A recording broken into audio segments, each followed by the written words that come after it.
Kattappana saint John's ആശുപത്രിയിൽ 25 വർഷവും അതിൽ കൂടുതലും സേവനം അനുഷ്ഠിച്ചവരെ ആദരിച്ചു.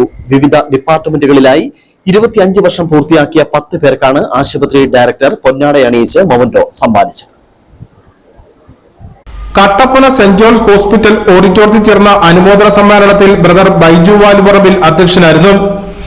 25 വർഷം പൂർത്തിയാക്കിയ 10 പേർക്ക് ആശുപത്രി ഡയറക്ടർ പൊന്നാട അണിയിച്ച് മൊമന്റോയും സമ്മാനിച്ചു. വിവിധ ഡിപ്പാർട്ട്മെന്റുകളിൽ സേവനമനുഷ്ഠിച്ച് വന്നിരുന്ന ഡോക്ടർ സിസ്റ്റർ മേഴ്സറ്റ്, doctor Latha, doctor Anil Pradeep, Beena Joseph, Smitha Abraham, Swapna M K, Serin Joseph, Thresiamma L C Varghese, Suma Saji എന്നിവർക്കാണ് അവാർഡ് നൽകിയത്. 25 വർഷങ്ങൾ പൂർത്തിയാക്കിയവർക്ക് ജീവിതകാലം മുഴുവനും സെന്റ് ജോൺസ് ഹോസ്പിറ്റൽ ചികിത്സയ്ക്ക് ഡിസ്കൗണ്ട് ലഭിക്കുന്നതിനായി ആശുപത്രി പ്രിവിലേജ് കാർഡും ഇവർക്ക് സമ്മാനിച്ചു. യോഗത്തിൽ general manager Jacob Kora, medical director doctor Bharathi Mohanan, doctor Jolly Varghese, Sumitha Mol, doctor Anil Pradeep എന്നിവർ സംസാരിച്ചു. News bureau Kattappana.